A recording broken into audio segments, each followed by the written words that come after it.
ثنا کی عمر مشکل سے 16 سال تھی کہ اس کے والد کی موت واقع ہو گئی۔ ماں کو جگر کا عارضہ لاحق تھا۔ چھوٹا بھائی 7ویں جماعت میں پڑھ رہا تھا۔ باپ کی وفات کے بعد گھر کا خرچہ چلانا مشکل ہو رہا تھا، تو ثنا نے سوچا کہ کہیں نوکری کی جائے، سو نوکری کی تلاش میں نکل پڑی۔ میٹرک پاس تھی، نوکری کون دیتا؟ وہ بیچاری بے شمار دفاتر کی خاک چھانتی رہی۔ بالآخر وہ ایک دفتر میں پہنچی۔ وہاں استقبالیہ پر بیٹھی ماڈرن خاتون نے ثنا کو کہا کہ ہمیں ایک لیڈی سیکرٹری کی ضرورت ہے، باس میٹنگ میں ہے، فارغ ہو تو مل لو۔ ثنا کو تھوڑا حوصلہ ہوا اور بیٹھ کر انتظار کرنے لگی۔ ثنا کے انتظار کی گھڑیاں ختم ہوئیں، باس کی میٹنگ اختتام پذیر ہوئی۔ باس نے اندر بلایا۔ جیسے ہی ثنا دفتر میں داخل ہوئی، باس نے دیکھتے ہی چیخنا شروع کر دیا کہ تم کسی مدرسے میں پڑھنے آئی ہو یا جاب کے لیے آئی ہو؟ بتاتا چلوں، ثنا ایک مشرقی لڑکی جو نقاب برقع میں تھی۔ ثنا ایک دم چکرا سی گئی کہ وہ پاکستان میں ہے یا یورپ میں، جہاں برقع پہننے پر اتنا غصہ کیا جا رہا ہے۔ انہی سوچوں میں گم تھی کہ باس نے کہا، جاؤ یہ برقع اور نقاب اتار کے آؤ۔ ثنا نہ چاہتے ہوئے بھی باہر چلی گئی اور برقع نقاب اتار کے آ گئی۔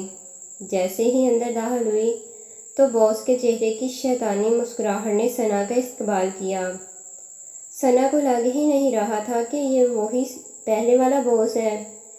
خیر، پہلے تو باس نے ثنا کی خوبصورتی کی تعریف کی، پھر یہ پوچھنے لگا کہ پہلے تم نے کہیں جاب کی ہے، پبلک ڈیلنگ آتی ہے، وغیرہ وغیرہ۔ تعلیم کے بارے میں کوئی سوال نہ پوچھا گیا۔ ثنا طرز بس کا شکار تھی کہ یہ کیسا انٹرویو ہو رہا ہے۔ ثنا نے یہ نام ہی پہلی بار سنے تھے، لیکن اس کو نوکری چاہیے تھی، سو وہ ہاں یا نہ میں جواب دیتی رہی۔ آخر میں باس نے کہا کہ اگر تم یہ برقع نقاب اتار کر ایک ماڈرن لڑکی بن جاؤ تو یہ نوکری پکی سمجھو، تنخواہ بھی اچھی دوں گا۔ ثنا نے ایک دن کی مہلت لی اور گھر واپس چلی گئی۔ گھر پہنچ کر اس نے ساری بات ماں سے کہہ ڈالی۔ ماں نے کہا، بیٹی یہ لوگ مجھے ٹھیک نہیں لگ رہے، تم نوکری کو رہنے دو، ہم بھوکے رہ لیں گے۔ ماں نے اس کو احادیث کا حوالہ بھی دیا۔ حیا ایمان کا ایک بڑا حصہ ہے۔ بے حیا جس چیز میں ہوگی اسے عیبدار بنا دے گی، جبکہ حیا جس چیز میں ہوگی اسے خوبصورت بنا دے گی، اور سب سے اہم بات، حیا جنت میں لے جانے کا ذریعہ ہے۔ لیکن ثنا کو اپنے گھر کی فکر تھی، اپنے بھائی کے مستقبل کی فکر تھی، سو رات بھر سوچنے کے بعد ثنا نے فیصلہ کر لیا کہ اپنے گھر کی خاطر میں یہ سب کر لوں گی۔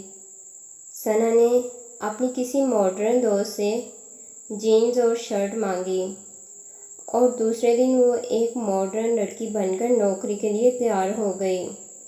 جیسے ہی اپنے گھر سے نکلی تو گلی میں آتے جاتے لوگوں نے حیرت اور عجیب نگاہوں سے دیکھنے لگے، جیسے وہ اپنی نظروں سے ثنا کا ایکس رے کر رہے ہوں۔